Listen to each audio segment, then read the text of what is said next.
What they had, this traditional toy was that looks like that. And if you open it, this big toy, if you open it, there is one same look like, the toy. And if you take it out, there is another one. There is another one. There is another. There is another one. It's like same thing, just gets smaller and smaller. I wanted to get that toy, so I went to the market. But you'll be surprised. It was so expensive, very expensive. So I had to get the little one with only five toys in it. But what I wanted to buy was I wanted to have one with the 21 toys in it. Huge one, and inside there is 20 of them. 19, 18, 17. That's what I wanted to buy, but I couldn't get it. It was way too expensive than I thought. But Romans is like that. So I usually name this book not just as Romans, but this way: Missionary Paul's Letter to the Romans. Missionary Paul's Letter to the Romans. That's how I understand this book, because it's about missions, but it also packed with theological and philosophical ideas for missions. And in order to understand this book, there are five major chapters. Okay, and those five major chapters are five major theological and philosophical concepts. In order, first, sin. It talks about sin. First chapter to the third chapter, middle of third chapter. So chapter 3, verse 20. From chapter 1:18 to chapter 3:20 is about sin. Okay, I will explain what sin is, but truly, those things that we commonly speak, things that we commonly talk about, are the things that we most do not understand. When we ask the basic concept about sin, you go to your church and ask people what sin is. People will give you, if you ask 100 people, they will give you 100 answers.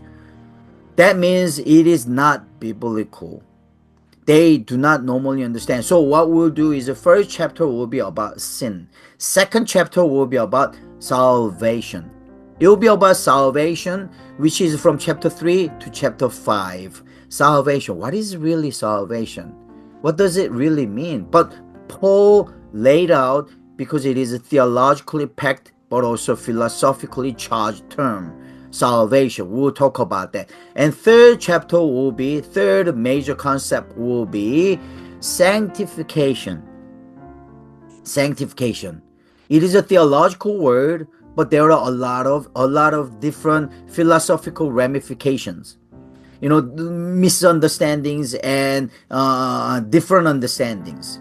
So sanctification, that we'll talk about that. That will be chapter 6 to chapter 8. So if someone comes to you, asks you about Romans, you will be able to tell them how this book is divided and what are the major concepts and what Apostle Paul will talk about and how those things will be relevant to them. Okay? The fourth thing that is so relevant for us and major concept will be sovereignty. That will be chapter 9 to chapter 11. Okay? Sovereignty. Lastly, that what we'll be talking about will be fifth, the number 5 concept that is a theologically packed and philosophically charged term is sacrifice. Sacrifice. That will be chapter 12 to chapter 15. Sacrifice. Okay. So this Romans, from today, what I want you to think about is, when you think about Romans, I want you to immediately in your mind have the 5 divisions of starting with all with S. I made it easier for you. All start with S: sin, salvation, sanctification, sovereignty, sacrifice. These are the order of 5 divisions. Okay. For now, you do not understand what these words are. You do not have to understand what these concepts are, but we will study, okay, what they are, why they are relevant to us. Second, number 2, because I said three major prominent relevancies to us. Why it is relevant? First thing was it was theologically packed and philosophically charged, which is relevant to us with these five concepts that are also five divisions of Romans. Okay. You may think I'm speaking too fast, but please raise your hand if you do not understand anything, okay? But second, number two, the relevance is it is a Paul's missional manifesto. Romans is Paul's missional manifesto that lays the foundation for every mission. Let me say that again. Romans, the book of Romans is Paul's missional manifesto that lays the foundation for all missions. That means if you do not understand Romans, you do not have missions. When you understand Romans, you have very strong foundation for missions. Because this book talks about missional doctrine and then practice. He will talk about missional doctrine from chapter 1 to chapter 11. And then missional practice from chapter 12 to chapter 15. So before we have given these five divisions of sin, salvation, sanctification, sovereignty, sacrifice, right? No, the first four from sin, salvation, sanctification, sovereignty, they are about doctrine, teaching, missional teachings, lessons. But the last one, sacrifice, which may sound like it is a negative term, but which is not negative at all. That last one is practice. So if anyone asks you, how does Romans divide? You can say it is divided by two. First part is 11 chapters about missional doctrine, about teachings, lessons, theology. And the second part, which is smaller part, is missional practice, chapter 12 to 15. And if someone asks you, how about in detail? You will tell the person these two parts is divided into five segments. Those five segments are sin, salvation, sanctification, sovereignty, and sacrifice. Okay? It is a missional manifesto. But there are three major points about this missional manifesto. First one is Paul did not plant this church. Did you know that?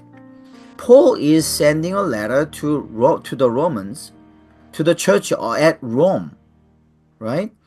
He is sending this letter to the church in Rome. I should say in Rome, not at Rome, because we do not know the location, precise location, but somewhere in Rome. He's sending this letter, so it will be read by the people in Rome, the church people, of course. But you know what? He did not plant this church. That is very, very important to us. Okay? It is very important because it will give us the perspective about missions that are not realized yet. Okay? You and I do not know, but I don't think there is none of us, including myself, none of us have used up all our capacity to have a grand world mission.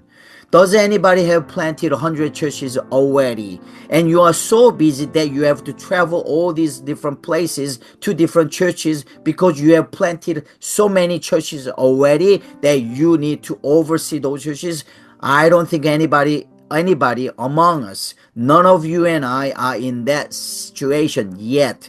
But we want to get there like Apostle Paul. In order for us to do that, no other letters. But this letter gives us the perspective that how we are to proceed our mission before we even plant a church. Every other letter Paul planted. Paul knows Galatians, Paul knows Thessalonians, Paul knows Ephesians. Those people, he planted those churches. So he knows and understands because he been there. But this letter is sent to the church that he did not plant. That is our benefit. That is our strength because we want to learn before we put the first step into the mission. We want to learn. You and I want to be fully charged by the Spirit, by the theological idea, and also against the theological ramifications even before we start. Why? Because we want to plant it on a strong foundation. But no other letter will give you that kind of lesson but this letter. That's why it is very relevant to us. It is very important to us. And number two, Paul senses that he may never see them. Isn't it so amazing? Think about it. Apostle Paul really wanted to go to Rome. Think about it. From the very first day that Apostle Paul was called, okay, if not, from the very first day Apostle Paul came to Antioch by the invitation of Barnabas, okay? By the way, think of me as your Barnabas, okay? I want you to think of me as your Barnabas because I am calling you to the missions, the grand missions that God prepared for you. You do not know, but there is one, okay? So if you consider that, now he is sending the letter to Rome only because he had to finish. What I mean by finish is he wants to complete the mission of Jesus Christ. Have you thought about that? It was only one person. We may think we need a lot of people. We may think we need more resources, more power, more money, better people, all these, preparations. But it was not preparation that he wanted, he needed. It was the only Holy Spirit that he depended. And only Paul himself, not preparation, but Paul, that God completed his first mission. So the book of Acts was the completion letter that he started from Jerusalem, went to Samaria, went to all Judea and Samaria, and to the end of the earth. That was what Acts 1:8 promises, right? And Apostle Paul alone completed with his team, right? So book of Acts is a manual for us, how he proceeded and how he completed. So we do not have to ask anyone else how we're going to proceed our missions and complete. It was Acts of the Apostles. We'll look at that book. There is a manual that he has finished it, that he had completed it, right? With the help of Paul, Peter, and also Barnabas and other of his co-workers, his fellow brothers and sisters. So if you think about it, he has already completed. What God expects us to do is do it again, right? Do we need more resources? Do we need more money? Do we need more power? No, we need the Holy Spirit. We need the Spirit of Apostle Paul. Alone, we can complete it for the second time and for the last time before the coming of Jesus Christ. So it is important because he may never see them, but he still needs to educate these people at Rome. But think about it. He may never see them, even though he wants to see them, but he wants to educate them because he senses that he may never be able to get to Rome. I will tell you the reason in a minute now, but I want you to understand this. If you want to really want to see some people because you have so much thing that want to give to them, but at the same time you sense that it feels like you will not make it for some reason, what would you do? The best chance that you can do is you write, you record, you make something that represent your presence. What I mean by that is you have to do something as if you are there. That is Romans. So why is Romans so powerful? It is so powerful because he think that he will not be able to make it to Rome. So if that is the case, I have to write down every single thing that I will be sharing with them right now. So he sent it to the hand of Phoebe, that his dear sister. If you read in 16 chapter 16 verse 1, there is a lady called Phoebe, her name was, and then he sent it with her, the scroll of Romans. But think about it, if that is so, this letter should contain every bit of presence of Apostle Paul. So when we read this letter, we get 100% of Apostle Paul, not 90%, but 100%, because this letter represents his presence. Okay.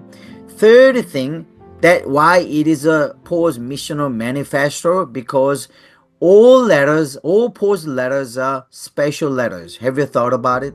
I have explained last semester to my students in Galatians, every Paul's letters are special letters, but every other letters are general letters.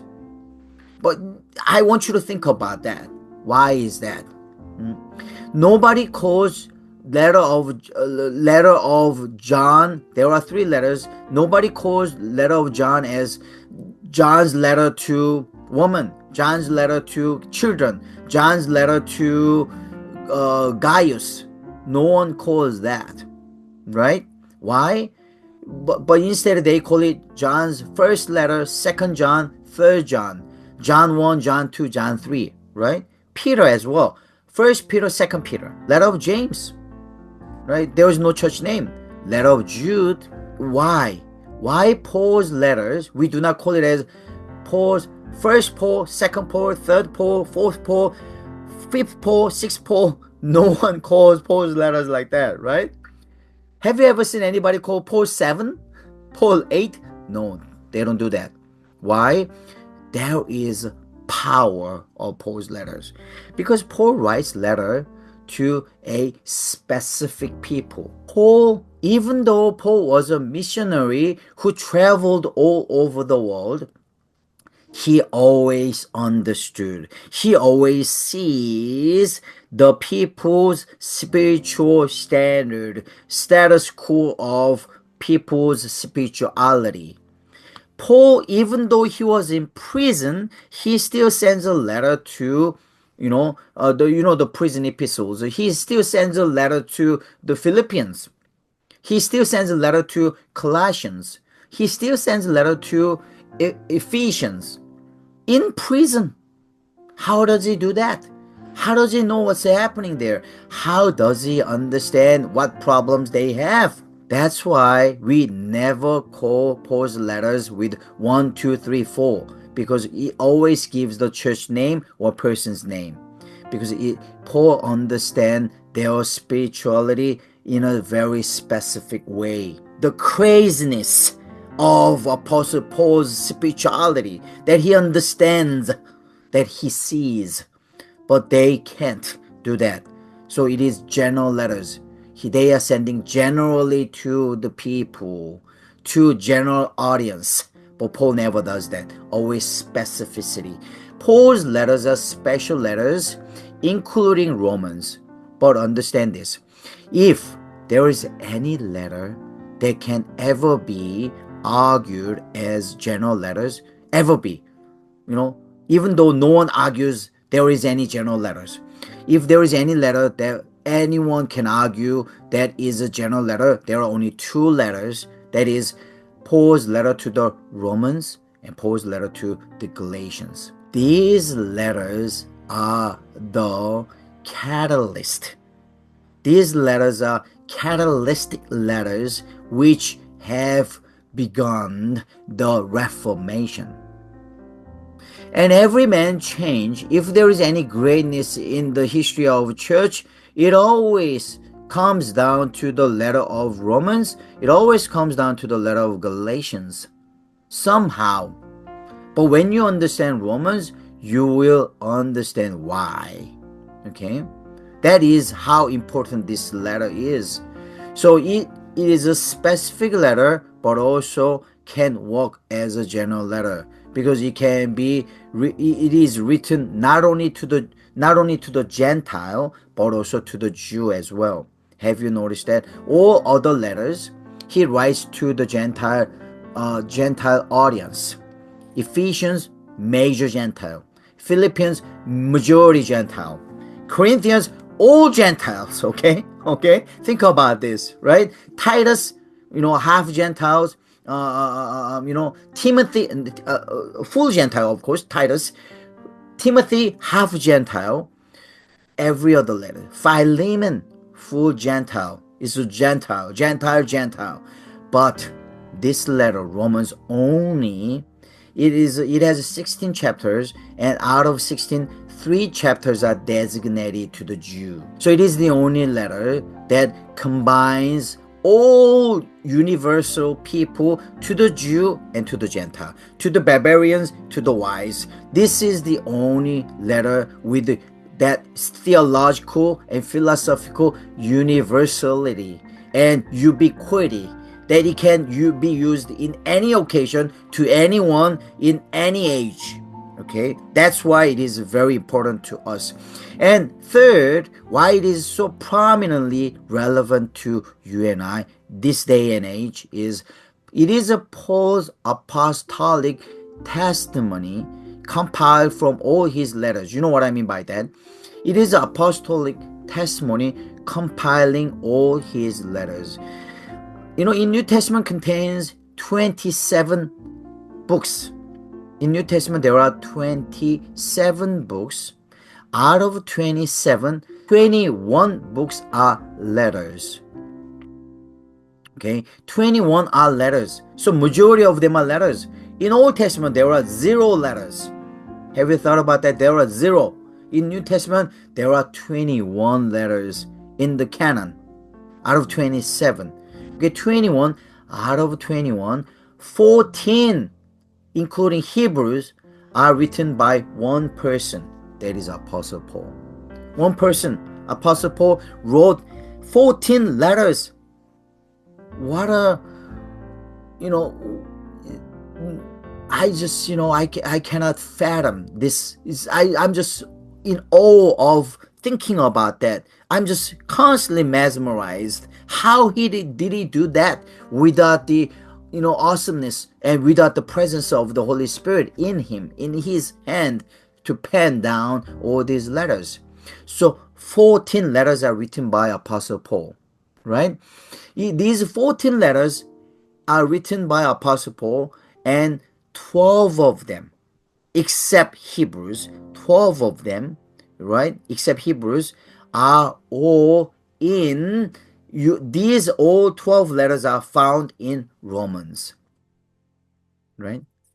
If you go to Russia, I went to mission to Hungary, and when I went to Hungary, one thing that I wanted to buy, there was one souvenir that I had to buy. What they had, this traditional toy was that looks like that, and if you open it, this big toy, if you open it, there is one same look like the toy, and if you take it out, there is another one, there's another one, there's another one. It's like same thing, just gets smaller and smaller. I wanted to get that toy, so I went to the market, but you'll be surprised, it was so expensive, very expensive. So I had to get the little one with only 5 toys in it. But what I wanted to buy was, I wanted to have one with 21 toys in it. Huge one, and inside there is 20 of them. 19, 18, 17. That's what I wanted to buy, but I couldn't get it. It was way too expensive than I thought. But Romans is like that.